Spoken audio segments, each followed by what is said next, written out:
Disclaimer, यह कहानी पूरी तरह काल्पनिक है और केवल मनोरंजन के उद्देश्य से बनाई गई है। इसमें बताए गए पात्र, स्थान और घटनाएं किसी भी जीवित या मृत व्यक्ति से मेल खा सकते हैं, लेकिन इनका कोई वास्तविक संबंध नहीं है। कहानी में कुछ दृश्य या ध्वनियां डरावनी हो सकती हैं, कृपया विवेक से सुनें।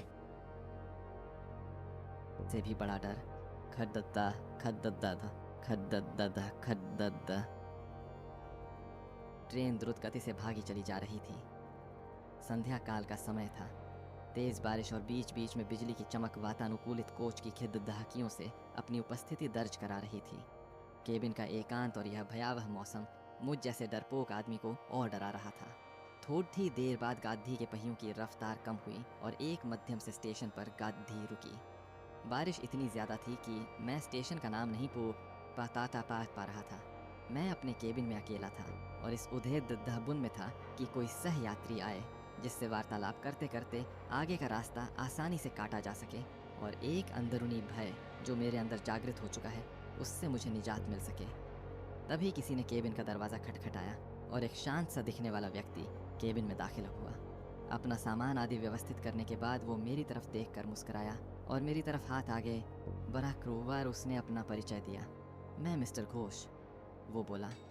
मैं कोलकाता जा रहा हूँ पुनर्जन्म से संबंधित एक कार्यशाला में भाग लेने के लिए। मैंने उसे बताया कि मैं कानपुर में व्याख्याता के पद पर हूँ और पटना जा रहा हूँ। उसने कुछ खाने का सामान निकाला और मुझसे भी खाने हेतु आग्रह किया, किंतु मैं बहुत ही सशंकित व्यक्तित्व का प्राणी। ट्रेन में किसी अजनबी के द्वारा दिए गए खाने को लेना असंभव था मेरे लिए।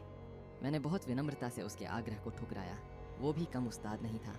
कसकर हाँसे ही हूँसा और बोला, संशय कर रहे हैं मेरे ऊपर, अभी तो कुछ नहीं, देखिए आगे क्या क्या होता है।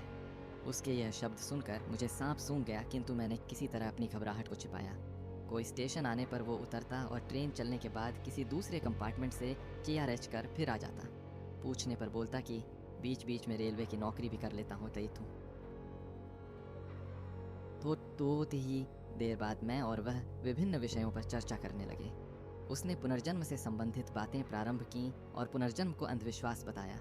थोड़ा देर बाद उसने मुझसे पूछा कि क्या आप भूत प्रेत पर विश्वास करते हैं। मैंने कहा बिल्कुल। वो ज़ोर से हंसा और बोला, ये सब बकवास है। मुझे भूतों पर विश्वास था, किंतु वो भूतों के अस्तित्व को नकारता रहा। रात अपने यौवन पर पहुंच चुकी थी। चर्चा उपरांत मैं वातानुकूलित प्रथम श्रेणी के कक्ष में सोने का प्रयास कर रहा था। अचानक मुझे ऐसा अनुभव हुआ कि कोई मेरे गले पर गर्म अंगार रख रहा है। मैं हद्दा कर उठा।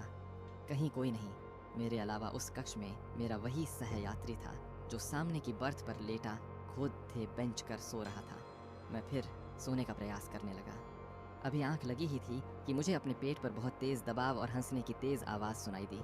मैं घबरा कर उठा तो देखा कि सहयात्री बर्थ पर नहीं था। लगभग 1-2 मिनट बाद वो आया और बोला, जनाब सोए नहीं। मैंने अपनी घबराहट रोकते हुए उससे कहा, अभी नींद नहीं आ रही, और मैंने अपने बैग से एक मैगज़ीन निकाली और पिरहने का नाटक करने लगा।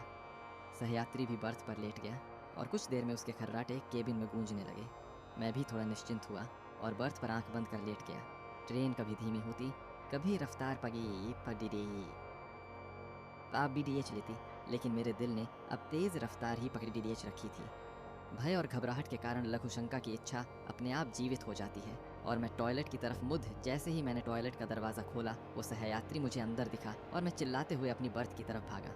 देखा तो वो सहयात्री इत्मीनान से अपनी बर्थ पर सो रहा है। मैंने घबराहट में उसे जगाया। वो बोला, अरे क्या हुआ, इतना मासूम लग रहा था वो, जैसे कुछ जानता ही ना हो। मैंने कहा, आप यहाँ भी और वहाँ टॉयलेट में भी। वो कुटिलता से हंसा और बोला, मैं कितने रूप में कहीं पर भी रह सकता हूँ। घबराहट के मारे मैं पसीने से तरबतर, बिल्कुल निर्जीव सा खद्दा उसके सामने वो बोला, तुम्हें भूतों पर विश्वास था ना, तुम्हें तुम्हारे विश्वास का प्रमाण देना था। तुम्हारे जैसे लोगों के कारण ही हम भूत पिशाच लोगों का अस्तित्व है।